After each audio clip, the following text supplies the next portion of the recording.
Hello, my name is Gabriel Knepper. And this is the voice of Matthew Hevert, and we are going to be presenting our Lab Video 3 in Gaussian beam imaging systems. In the pre-lab, we designed a beam expander that would produce a spot size of about 0.02 microns out of focus in the lens. In order to do this, we needed to utilize the 0.25 NA 10x 16mm microscope objective that was already a part of the spatial filter mount. We calculated that we would need at least 160mm focal length lens, and chose the 2-inch diameter 200mm focal point lens. The spatial filter that we determined to be necessary was needed to be at least 24 microns. We chose to go with the 50 micron filter as this was the only one that satisfied that requirement, since the next smallest size was 20 microns.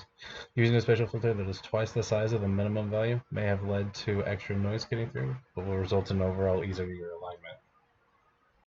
Assembly began by aligning the laser to the optical rail utilizing a pinhole aperture mounted along the rail, similar to previous labs. Following this alignment, the 200mm collimation lens was mounted atop two translation stages, making the lens capable of X, Y, and Z adjustment, as well as tip and tilt.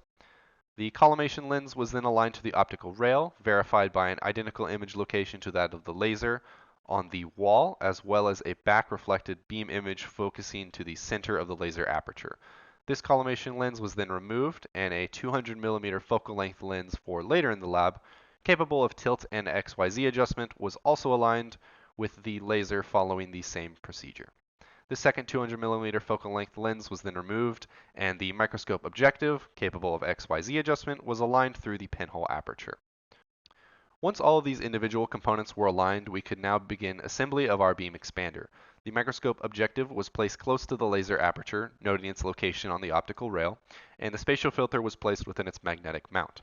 Spatial filter alignment proved tricky, but through fine-tuning the distance between microscope objectives, as well as the X and Y positioning of the filter, fringes were successfully eliminated from the image of the laser. Removing these fringes was critical, as such proves that the spatial filter was located and centered about the smallest possible beam waist after propagation through the microscope objective. The 200mm collimating lens was then placed in front of the microscope objective and shear plate, and by changing its axial positioning with respect to the microscope, the output beam was successfully collimated. Collimation was identified as the image of the beam waist did not change as the image plane was moved axially. To prove collimation was successful, 1-inch and 2-inch aperture shear plates were placed along the optical rail and straight line fringes were observed. It was found that the collimation lens was capable of moving between a range of 0.55 millimeters for a 1-inch shear plate. As for the 2-inch shear plate, the slightest adjustment below 0.1 millimeter led to the loss of visible fringes, but this shear plate was held together with Scotch tape. We recorded a background noise value of 22 microwatts, a power voltage reading of 2,699 microwatts, and the laser has a maximum output of 5,000 microwatts. If we divide the 2699 by 5,000, this gives us a power output percentage of 53.5%. Similar to the second lab, we made a profile of the beam using a knife edge in order to determine if we were successful in reducing the beam waist by a factor of 10. While the data is still in post-processing, the first chart from the measurements taken looks promising. We will determine the beam radius from this graph, and then the beam radius from the second graph, and along with the distances between them, we will calculate what the actual beam waist was.